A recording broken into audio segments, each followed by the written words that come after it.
बोला. राऊसाहेब, 5 पैकी 3 राज्यांमध्ये भाजपचा विजय झालेला आहे. भाजपच्या विजयाची आणि तुमच्या पराभवाची काय प्रमुख कारण आहे? काही कारण नाहीये. भारतीय जनता पक्ष म्हणजे खास करून नरेंद्र मोदी देशाचे पंतप्रधान, गृहमंत्री आणि त्यांचं संपूर्ण मंत्रिमंडळ हे 365 दिवस निवडणुकीचीच प्रॅक्टिस करत असतात. या देशामध्ये इतर काही प्रश्न आहेत, विकासाचे प्रश्न आहेत, रोजगाराचे प्रश्न आहेत, सुरक्षेचे प्रश्न आहेत, महिलांच्या सुरक्षेचे प्रश्न आहेत, हे त्यांच्या खिचगणतीत नाही. 365 दिवस रोज निवडणुका कशा लढायच्या आणि कशा जिंकता येतील यावरच त्यांचं काम चाललेलं असतं. देशाचे प्रधानमंत्री, इतका मोठा देश, जगामध्ये इतक्या घडामोडी सुरू आहेत आणि देशाचे पंतप्रधान 5 राज्याच्या निवडणुकामध्ये 2 महिने स्वतःला झोकून देतात. गृहमंत्री 20-20 दिवस जाऊन पश्चिम बंगालमध्ये राहतात. संपूर्ण सत्ता, पैसा याचा वापर केला जातो. त्याच्यामुळे कोण निवडणुका जिंकला आणि कोण निवडणुका हरलं याबाबत या निवडणुकीत चर्चाच होऊ शकत नाही. अशा प्रकारच्या निवडणुकांमध्ये अर्थात ते असे निकाल जे असतात लोकशाहीमध्ये, जरी लोकशाही या देशात राहिली नसली तरी लोकशाहीच्या नावानं हे निकाल स्वीकारायचे असतात आणि पुन्हा एकदा उभं राहायचं असतं. पश्चिम बंगालमध्ये आणि तामिळनाडू मधला पराभव हा देशासाठी असं म्हणतो मी आणि लोकशाहीसाठी धोक्याची घंटा आहे. या देशामध्ये कोणत्याही राज्यात तो कुठे विरोधी पक्षाचं अस्तित्वच ठेवायचं नाही, ही भूमिका घेऊन जर सत्ताधारी पक्ष काम करणार असेल तर निवडणुका लढायलाच नको यापुढे विरोधी पक्षांना. लाखो मतदार कापले जातात राज्यातून आणि मतदारांची संख्या घटवून, कमी करून, कापून विजय मिळवला जातो. त्याच्यामध्ये निवडणूक आयोग सहभागी असतो त्या पापात, त्या गुन्ह्यात, आणि त्यातून विजय मिळाल्यावर जे विजय उत्सव साजरे करतात ते लोकशाहीच्या छातीवर नाचतात. अशा प्रकारच्या निवडणुका या पाकिस्तानात होतात. अशा प्रकारच्या निवडणुका रशियामध्ये होतात, पुतीन उत्सव होतो. अन्य काही देशामध्ये होत असतील. अझरबैजानला मी अशा निवडणुका स्वतः पाहिलेल्या आहेत. म्हणजे निकालाच्या आधीच, मतमोजणीच्या आधीच तिथे मी 1 दिवस आधी निकाल जाहीर झालेला पाहिजे विजयाचा, मी स्वतः डोळ्याने पाहिले. भारतामध्ये सुद्धा त्याच पद्धतीनं निवडणुका आणि लोकशाही जाताना दिसते. मोदी म्हणतात की महिला विधेयकाला विरोध केल्यामुळे महिलांनी ही विरोधकांना शिक्षा दिली. मग केरळला का नाही? केरळला का? तसं असेल तर तामिळनाडूमध्ये भारतीय जनता पक्षाने AIADMK जिंकायला पाहिजे होते. तिथे TVK नावाचा एक नवीन पक्ष जिंकला, ज्याचा या महिला आरक्षणासंदर्भात काहीच भूमिका नव्हती. जरा भान ठेवून बोलायला पाहिजे देशाच्या प्रधानमंत्र्यांनी. पण कोणतंही भान न ठेवता बोलल्यावरती तुमच्या अशा प्रकारच्या विजयांना नैतिक अधिष्ठान मिळणार नाही. महिला आरक्षणाच्या बाबतीत जर तुम्हाला एवढी चिंता होती तर महिला विधेयक कधीच मंजूर झालेलं आहे ना. तुम्हाला डिलिमिटेशन करायचं आहे, तुम्हाला 850 मतदारसंघ करायचे. मग केरळमध्ये महिला नाही आहेत का? सर्वाधिक आहेत. आणि तामिळनाडूमध्ये सुद्धा आहेत. पण तिकडे तुम्हाला अपयश का मिळालं? का मिळालं सांगा? रावसाहेब दानवेंचं म्हणणं आहे की ठाकरे सेनेची राज्यात वाताहत झालेली आहे, ते बंगालच पाहायला चालले, असं रावसाहेब दानवेंचं म्हणणं आहे. राज्य चाललेली आहे, तर मोठमोठे जे विरोधी पक्ष आहेत ते आता कुठेतरी कमी होताना दिसतात. नाही, असं काय. इंडिया आघाडीचं भविष्य काय? असा प्रश्न. इंडिया आघाडीचे भविष्य अत्यंत उत्तम आहे. हे बघा, इंदिरा गांधींचा पराभव झाला त्याआधी ते देशातले सर्व राज्य जिंकली होती त्यांनी.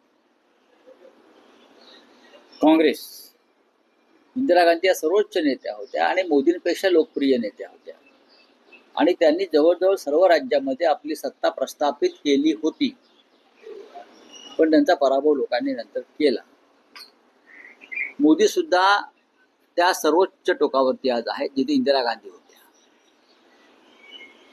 मला असं वाटतं पश्चिम बंगाल आणि तामिळनाडूमध्ये विरोधी पक्षाचा झालेला पराभव हा मोदी यांच्या पतनाची सुरुवात आहे. ही मोदी यांच्या पतनाची सुरुवात आहे असं मी मानतो. मी कालही म्हणालो की दिवा विसताना त्याची वात मोठी होते आणि विसते.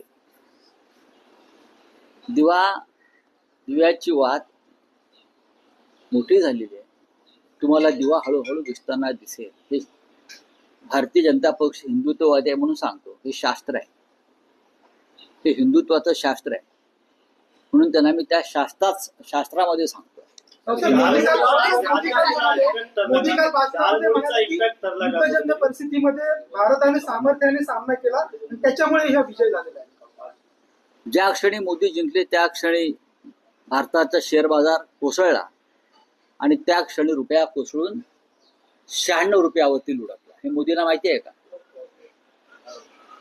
मोदींनी खरं बोलायला शिकलं पाहिजे. मोदींनी खरं बोलण्याचे धडे स्वतःला घेतले पाहिजेत आणि आपल्या सहकाऱ्यांना दिले पाहिजेत. ज्या क्षणी बंगालच्या विजयाची बातमी आली त्या क्षणी रुपया 95.5 जवळजवळ 96 रुपये इतका लुढकला डॉलरच्या तुलनेत आणि शेअर बाजार सुद्धा कोसळला. डॉक्टर श्यामाप्रसाद मुखर्जी यांच्या आत्म्याला शांती मिळाली असेल असं काल मोदी म्हणाले. श्यामाप्रसाद मुखर्जी यांच्याविषयी सत्य बोलायला लावू नका. ज्याने कलकत्त्यामध्ये मुस्लिम लीगच्या सरकारमध्ये सहभागी होऊन, बरं का, मुस्लिम लीगच्या सरकारमध्ये सहभागी होऊन स्वातंत्र्य आंदोलनाला विरोध केला होता, त्यांच्या आत्म्याला शांतता मिळणार असेल ते मिळू द्या. श्यामाप्रसाद मुखर्जी यांच्याविषयी त्यांनी न बोललेलं बरं. कलकत्ता विश्वविद्यालयामध्ये युनियन जॅक फडकवून ब्रिटिशांचा विद्यालयाच्या सर्व विद्यार्थ्यांना जबरदस्तीने युनियन जॅकला सॅल्यूट मारा सांगणारे श्यामाप्रसाद मुखर्जी. भारतीय जनता पक्षाने राष्ट्रवाद्याची व्याख्या बदललेली आहे आणि त्यानुसार आता मोदी सुद्धा ट्रम्पला सॅल्यूट मारतायत. चला बोलूया.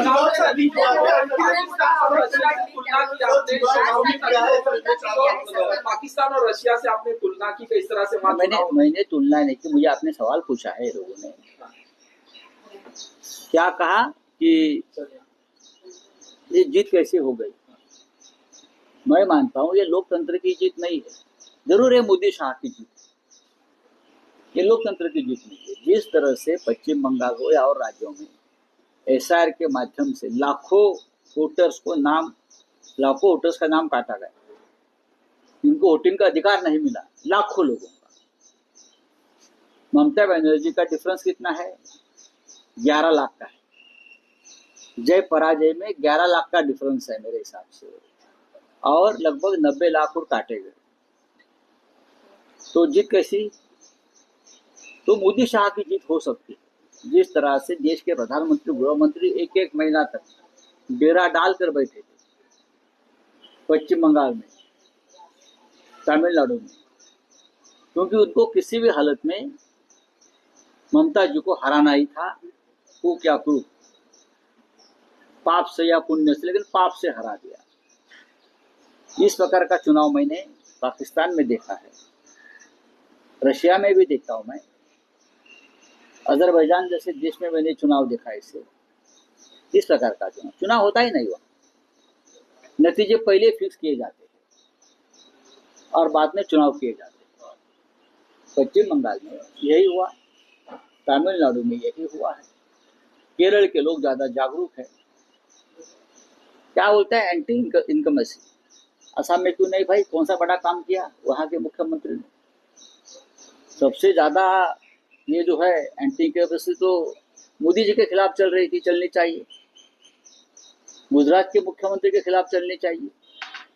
महाराष्ट्र में चलनी चाहिए, लेकिन जहां अपोजिशन की सरकारें हैं वहां हवा विरोधी चल रही है, सरकार उब चुकी, जनता उब चुकी है, तो आपसे क्यों नहीं उब जाती भाई?